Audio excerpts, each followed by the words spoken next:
On this episode of The Hunt for Amazing Treasures, we'll unlock the secrets of a forgotten 1850 shipwreck. I wasn't looking for a ship. What I was looking for was a big old fat lingcod for dinner. Then for a $15 investment, a fisherman hooks the most valuable book in American literature. Poe's Tamerlane is the holy grail of American book collecting.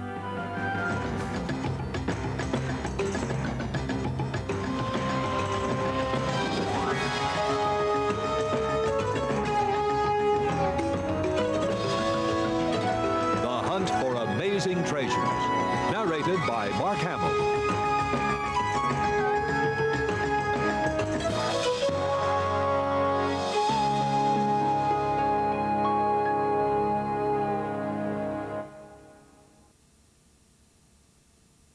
Next, one of the first Mickey Mouse movie posters, auctioned off in an estate sale.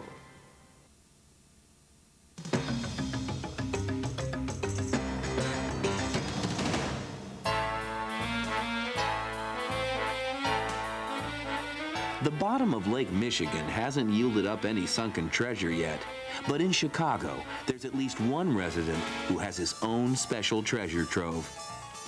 By profession, Dwight Cleveland is a real estate developer, but his passion for collecting valuable old movie posters keeps him on a continual, and one might say, addictive treasure hunt. I love these posters, and it's like a drug that I can't get out of my system, and I just keep buying them. I have close to 10,000 right now, and every day I'm buying more. The irony is that what makes these posters so valuable today is that no one attached any value to them in the past. The thing to remember is that they had a useful life at the time of 2 or 3 days. They advertised a film, it was in the theater for a 3-day run, and then the posters became obsolete and were either plastered over by the next posters that came along, or they were just trashed and thrown out. I love seeking out posters that I haven't seen, and it's a really exhilarating experience when I find something that I've never seen before. And it doesn't have to be from a great film, it just has to be a great image of a great star. And when it comes to stars, there is one giant of the silver screen that is even bigger than the legendary bogey: Mickey Mouse. Today, a poster of one of the earliest Mickey Mouse cartoons can be worth thousands of dollars. So when Dwight heard one was found among some old movie posters, he was determined to get it. Well, what era are these posters from? I got a call from an auctioneer, and he was having an auction, very small estate here in the Midwest, and there were some movie posters that they had found, and from his description it became clear to me that there was something very special there. There was a real treasure. This is the first known poster with this American icon. Mickey Mouse was created in 1928 by a young Walt Disney, who was still struggling to succeed with his small band of employees. Disney at the time was working out of his garage. It was not a big operation. They had very low budget. They created what's called a stock poster, where they had a big image of the star, in this case Mickey Mouse, and then there was a blank area on the poster where they would stamp in the title of that particular film. Barn Dance was one of the pioneering Mickey Mouse sound cartoons. Released in 1929, it's a simple story in which Mickey has trouble with Minnie because he can't dance. But it plays a major role in cartoon history. Here was a mouse who not only danced, he danced in time to music that you could hear. Mickey Mouse became phenomenally popular on the basis of those films, more popular than anyone expected, including, I think, Disney himself.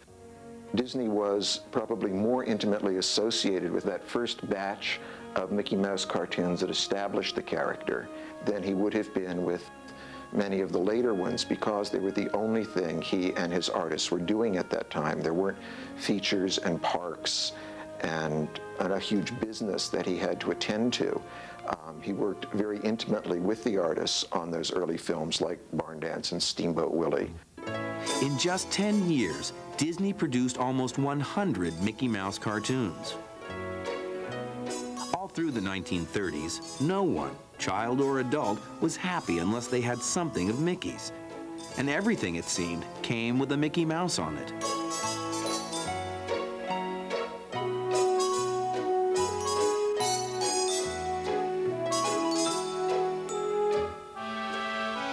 Mickey Mouse was so popular that the new Mickey Mouse cartoon would be proclaimed on the marquee of the theater along with the title of the feature. And the expression, "What, no Mickey Mouse," became a synonym for disappointment. As popular as Mickey was in the 30s, it's no wonder that a movie theater employee salvaged one of his posters and then kept it for so many years, leaving it as an unwitting legacy to his heirs. The posters were found in the bottom drawer of an old bureau that had been out in his garage for 15 or 20 years, just sitting abandoned in the garage. And the auctioneers cleared out the bureau prior to the sale, and they were just shuffling through these papers, and they noticed that there were some posters. And he told me that it could have easily gone in the garbage, and at the last minute somebody said, well, you know, they're here, we might as well auction them. This was a little tiny auction that was only advertised in a local newspaper. There were no valuable objects. They were really auctioning off. They're pulling out drawers of the kitchen cabinets and auctioning them off for 50 cents a piece, that kind of thing. But the movie posters weren't quite as easy to buy as the silverware. As soon as I got to the house for this auction, I noticed that there was this one gentleman who was kind of following me around and watching everything I did and watching the way I looked at the posters during the preview. At all of these small auctions, you never know if they've put a plant in the audience to kind of bump you up a little bit if they don't really know the value of something. Wow, some nice movie posters to auction off. Realizing that a shill was going to try to bid him up, Dwight tried to play it cool. All right, I have the Mickey Mouse barn dance. How much can I get for this? Can I get 50? 100? The auctioneer's compensation is based on the commission that they get 200? For the price that things sell for. So obviously they're motivated for things to go as high as possible because then their commission will be higher. 50? 5. 5? Can I hit 6? 600? Although the price kept going up, Dwight knew it was still nowhere near what the poster was actually worth. He could only hope that the auctioneer and his shill didn't know its true value. 700? 800? How about 800? Okay. 9? 975? 1,000. 1,000 once? 1,000 twice? So. I ended up paying $1,000 for the barn dance. Most of the others I was paying about $100 or $200 for. I was obviously elated that I got this group of incredible treasure for what I felt was a fantastic deal. And he, by the same token, had thought that he'd completely ripped me off. And so we both were smiling gallantly in victory when I left, and we each shook each other's hand, and I said, by all means, if you ever find any more movie posters, please call me. Dwight sold some of the collection, which more than recouped his costs. Whatever he sells the barn dance poster for in the future will be pure profit.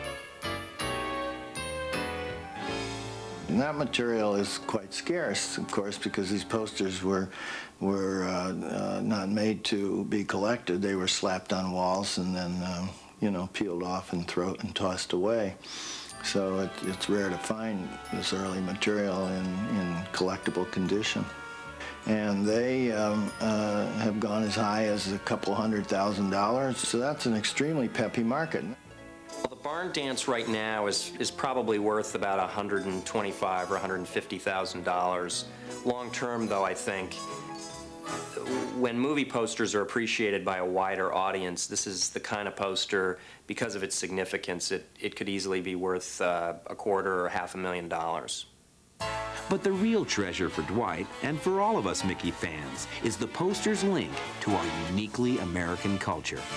I've never given any thought to selling it, really. I mean, it's so special to me that I really have, it's never crossed my mind. So, I mean, I see my kids in our playroom, and they love it. They recognize all the cartoon characters, and I think it's going to become part of their life. I hope it does. You know, the origins of Mickey Mouse are so important to our popular culture. You can't imagine American culture without Mickey Mouse. And so, of course, any of that artwork would be a treasure by any definition of the word.